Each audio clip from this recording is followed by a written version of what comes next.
Toy. All right, well, welcome everyone to our second edition of our Facebook Live series here on the Facebook home of the Covenant Scots. I'm Andrew Mindeman, Director of Athletic Communications here at Covenant College, and we're pleased to have you join us this evening. This is part of a series this fall where we'll be focusing on one program a week. So this week we are joined by the women's soccer team. We've got head coach Mark Dubel. He's longtime Covenant person. He's in his 27th year as the head coach of the Lady Scots, but has been around Covenant much longer than that. Helped start the program back in the mid-90s, the only head coach in program history, and of course, a Covenant alumnus himself. We also are joined by assistant coach Rachel LeMay. She is in her second year in that position. She was a 4-year standout on the Covenant women's soccer team, a 3-time All-USA South honoree, a goalkeeper. She was the 2018 goalkeeper of the year in the conference and is now in her second year of assisting Mark Dubel. And then we're also joined by sophomore Tori Dean, a forward from Pelham, Alabama. Thanks for joining us, everyone. Thank you for having us. All right, so just like last week, this is an interactive show. We'll last about 15 or 20 minutes, but we want to hear from you all. If you have any questions or comments for this group, feel free to leave it in the comment section, and we'll get to as many of those as we can throughout the show. All right, well, let's get going. Coach Dubel, for you, this may be the weirdest fall you've ever had as a head coach. But the team is practicing. They're all here. We're ready to go. Talk about the progress of the team so far this fall and your plans for the rest of the semester with your group. Yeah, it is an unusual season, but the girls are really playing well. I think Tori can talk about that, and Rachel certainly can too. I think it started off really strange because we had to be in small groups for NCAA rules. We could only train 8 per pod, so we were basically broke down into 3 different squads while we were training. And then it was kind of like Christmas Day about 2 weeks later when we got to all of a sudden start scrimmaging and playing full sided. And I think that was a really big turnaround for the girls. I mean, it's what's ended up happening is that because of COVID and the fact that we have so many things that we're required to do safety-wise just to stay in school, being able to get out on the soccer field and actually not have a mask on while you're playing has almost made it so that soccer is like a little haven where they can come and be away from COVID for the 2 hours that we're training. So we've really, as far as I'm concerned, we've progressed probably better this fall than we have in years. I think that the incoming freshmen that we had come in are really strong players. And people ask me if it's hard to stay motivated. It really isn't if you think about the fact that if you come out there for the sheer enjoyment of playing soccer and want to battle and win every little game that we play and train, I think that kind of motivates you and allows you to relieve some of the stress. I mean, school's a stressful thing right now with a shrunken down time frame for academics and then actually the same amount of academics, but in a smaller space. So having soccer has been great. We're going to continue all the way till the end of October. So, and then we'll be done. I think the girls will have about 2 weeks before they go home, or almost 3, and then they'll be out for Thanksgiving. And then we'll see what the spring brings for us. You mentioned motivation a little bit. Tori, for you as a player, what is the team's mindset to approaching this fall? You're doing all these practices, you're playing well, but you're not preparing to play any games coming up. So I'm wondering kind of what the team's mindset is as they approach practice every day. Obviously, when the season was canceled, it was a huge bummer. It really hit the seniors, of course, because it's their last season, and that was taken away from them. I think the freshmen coming in, they don't really even know what they're missing, but they have had a great opportunity to get to know the girls even better than they would have before we start playing games. So that has been a huge benefit.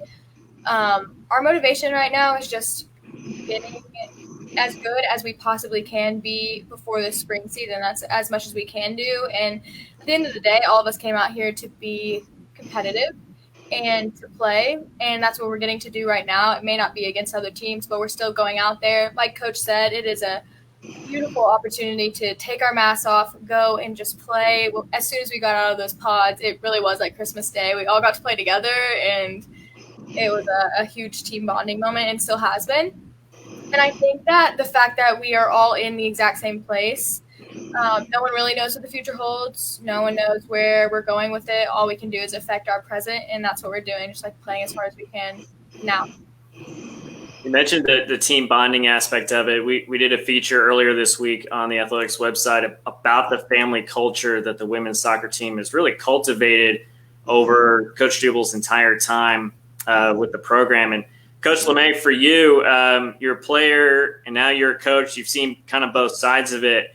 But we're in this COVID era now where we can't do some of the things that you would normally do to kind of create that team culture and keep it going as you bring in new players.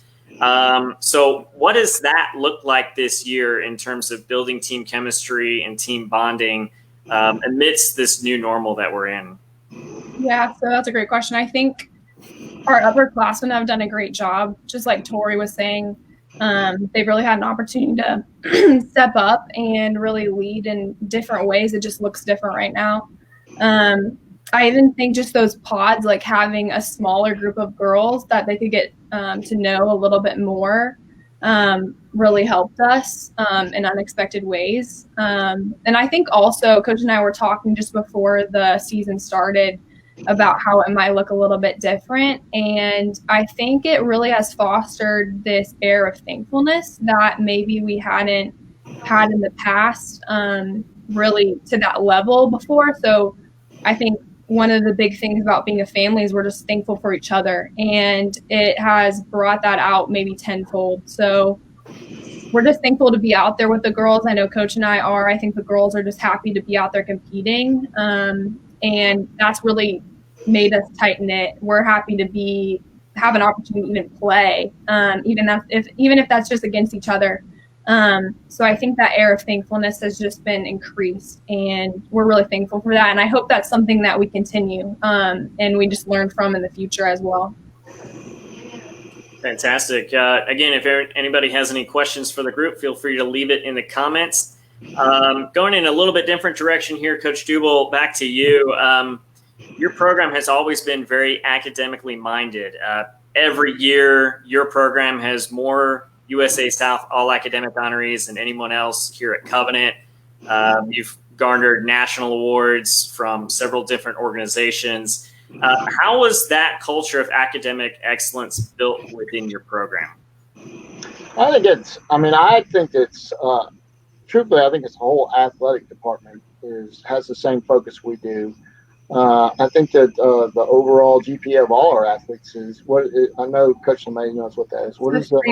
3.35, I think. Yeah, for all athletes in school. So I think that's I think it starts there. We've always recruited with the mindset of three things. One, we are after kids that love the Lord. That's how I feel like that's how, with that very foundation, we're able to build the family culture we have. And then we need kids here that actually want to be successful in school. I mean, I wish that, and I don't know that I wish it, but we never had anyone go play professionally. And I don't think we probably ever will, because it's such a small percentage. So when they come to school, they know by the time they get here that, their academics is far more important to us, and their successful travels through their degree path than their soccer is. I mean, and we're the soccer coaches and players, and we love soccer. But the reality is, and Tori will talk about this, the reality is that academics here it's tough. It's a difficult thing to be a varsity athlete and to be academically successful, and to do that at an academic school is even more tough. So I feel like that's always been the premise that I've worked on. I think that I think that it's worked into how we've actually done what we've done. I mean, if you have kids that can be organized and are super intelligent, then that actually looks like who we are when we're on the field too. That's just how we play. That's how we study. So I feel like that's kind of one of those things that we vet from the very beginning. Coach LeMay, again, you're someone who had a foot in both realms here as a player, as a coach now. As you think back to your playing days, obviously you were very successful on the field. You were also a very good student. How did you approach that balance between academics and soccer when you were here as a student?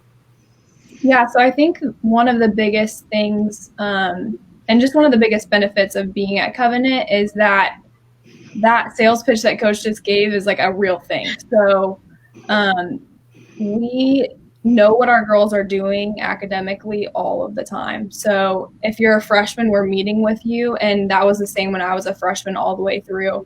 And I think that accountability is really, really helpful. If you don't know something or you need help figuring out a schedule, I always had a coach or an assistant coach that was able to sit down with me and figure that out. And if they didn't know, they were able to bring me to the right paths of people who did know. And I think that's what Coach and I are still doing. And we sit down with our girls and make sure they know what they're doing. They know what their degree path is, what that entails. And just setting them up for success is huge for us. If we don't think that they're doing well in school, we can't really expect them to do well on the field. And we really want to set them up for success. So we meet with them regularly and are just, open to helping them however we possibly can. And our girls are really serious about academics, so they help each other all the time as well. We have girls in the same classes, and they're always tutoring each other. One girl knows half of the homework, the other girl knows the other half, and they're helping each other right after practice. So I think having a really regimented schedule and keeping to it is really, really helpful for our girls, and something that not only will help them in college, but will help them after college. And I think some of the same habits that I built in college, I'm still using in my professional career. So I think that's how we set them up for success. Yeah, I think one of the other things that's huge, I just have to mention it because he was here for so long, is that Coach E was instrumental, I think, in setting up a lot of what we do communication-wise with the girls, academically, as well as spiritually. He used to call it barrel time, I think, a long time ago. And he would meet with them, or he and I would meet with them. And I think that kind of thing is what makes our girls understand that we actually care about them. It's pretty easy just to say we're interested in your academics. It's a far different thing when you meet with these girls 5 or 6 times in the semester and say, okay, how are you doing? How's school? Have you talked to your professors? Tell us where it's going. I think, and then finding other people that are actually in your class and helping them get hooked up with somebody that might be able to know what they need to know. So I feel like those are kind of things that have been in place for a really super long time, I think, and we're just kind of still carrying it on. So I think Rachel had quite a bit of experience with Coach E as a player, and so he was pretty instrumental in that. So big time shout out to long-time assistant coach. The big man. Oh, that's awesome. I know the guy. Tori, for you, as Coach Jubal mentioned some of the things that they talk about with recruits. When you think back to when you were being recruited to come to Covenant, I'm sure you heard these things, but what were some of the ultimate deciding factors in why you came to Covenant? I think any girl who is trying to come here for this team, it needs to be important that you're looking for people who are going to help you with your walk with God. Like, that needs to be a very fundamental part of this team, and it really is. And I think that it's a huge part of our family, as well as I stayed with 2 of the lights of this world. I stayed with Grace Herring and Elsa Woody, and when I came for my weekend, I just fell in love with the school. I think that the school completely speaks for itself. When you come, people are genuine and kind, and there's so much going on, which I personally love. There's a lot you can get involved in. There were intramurals when I came. There was just so much about the team aspect that I loved. There was just a lot of things that played into my factors. Once again, if you have any questions, feel free to leave them in the comments. We do have one question that I want to get to right now before we get into our last segment of questions. This one's going to be for either Coach Bubel or Coach LeMay, but we had a follower want to know if you all are planning any ID camps this fall or early next year. Yes, we are. We haven't decided on a date yet, just because we were still waiting to find out about a couple of scrimmages that we had set up and couldn't figure out whether we were going to be allowed to play them or not. But I would anticipate, if you're watching and you're interested, to keep your eyes open. I think that somewhere in the middle of October, I think we'll probably have an ID camp. And then, yes, we will probably have one in the spring, but it'll be later in the spring. Usually it runs somewhere in April, maybe the second week of April is usually when we do one. So, yeah, that's a great question. Yeah, we'd love to have players on campus. We had a great summer camp this last summer in the middle of a pandemic, but it was really a marvelous time, and we didn't have anybody in COVID, so it was really great. It was kind of the same scenario we have now, where we were masked up till we got on the field, but once you get on the field, soccer is soccer, so it always ends up being that way. And information about those camps will be available on the website as well. Athletics.covenant.edu is the official website, or you can reach out to one of the coaches. All right. We had another question come in earlier today on our Instagram account.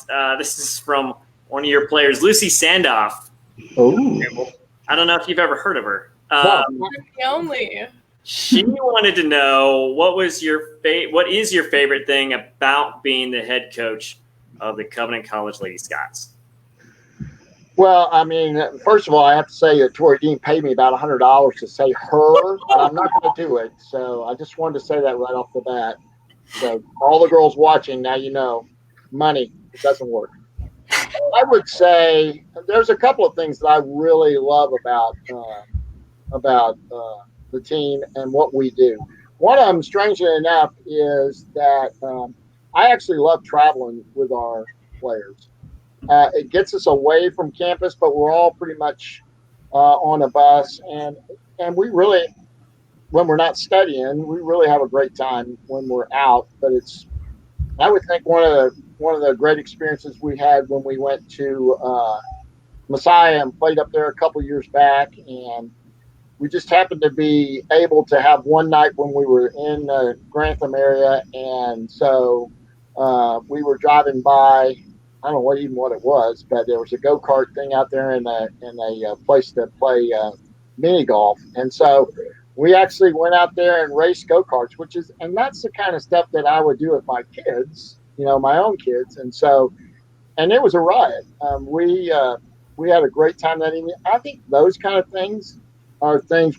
Andrew, we had talked about this a while back. When kids end their careers here, it's rarely that they talk about the games that we won, and we've won a lot of them, and we've lost some pretty tough ones, and they, over the years we've won a few championships here and there. But they're really, what they do is they talk about those kind of things, mission trips, or when we would travel on fall break and go down to Florida, and the time we would have as a group together. I think those are my favorite times. I would say senior day usually is a pretty solid day for me. It's an emotional day. We usually play a relatively important game, which is nerve-wracking for me because it's senior day and it's a super emotional day for the girls.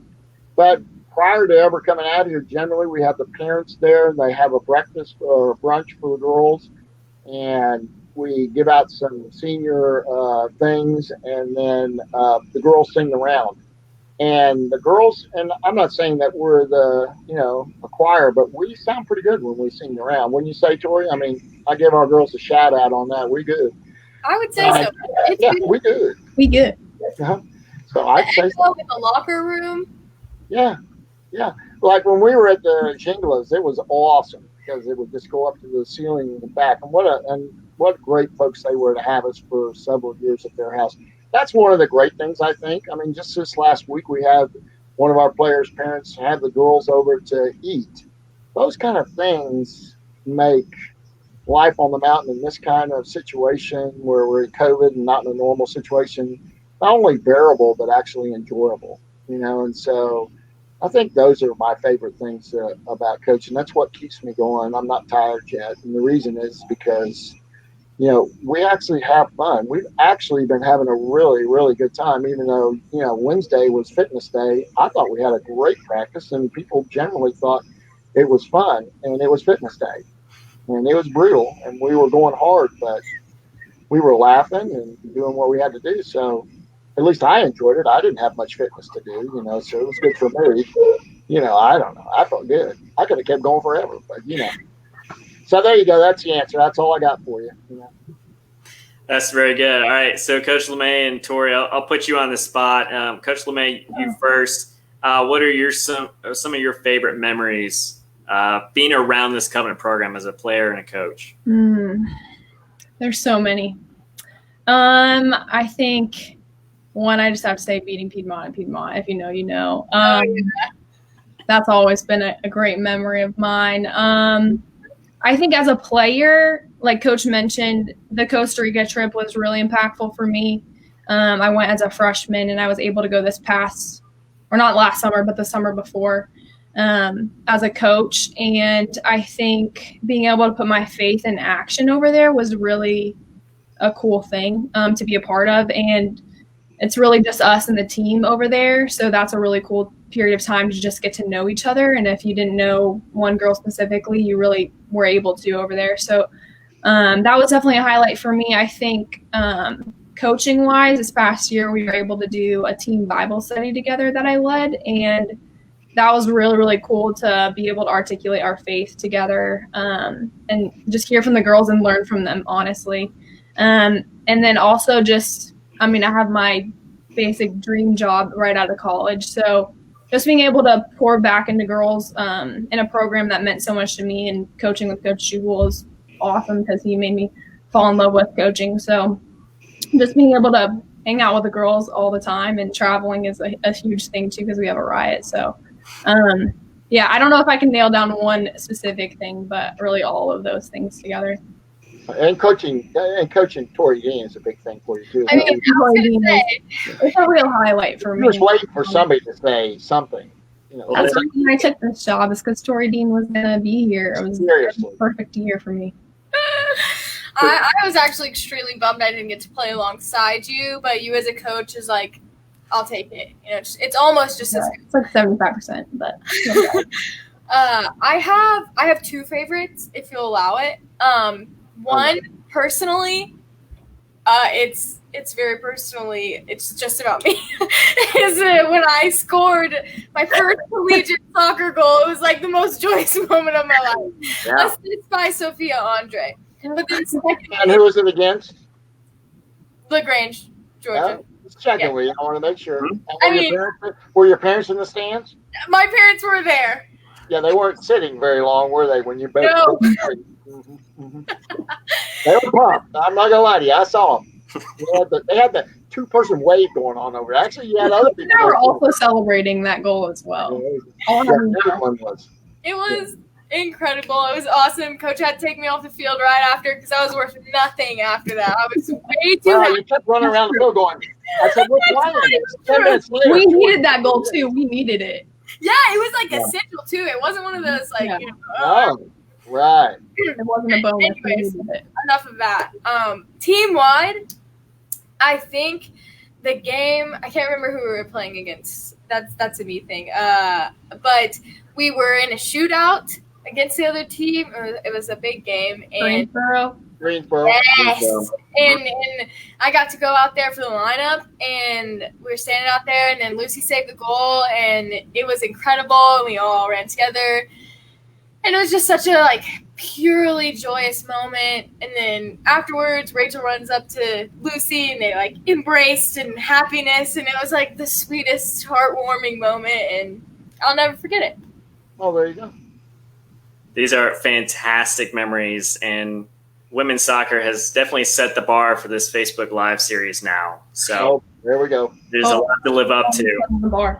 We appreciate the women's soccer program joining us tonight. Head coach Mark Dubel, assistant coach Rachel LeMay, and sophomore Tori Dean. Thank you for joining us tonight. Next week, we'll be back with the cross-country program, both the men's and the women's. Once again, thanks to the women's soccer team for joining us tonight. Have a great night, everybody. Thanks, guys. All right, let's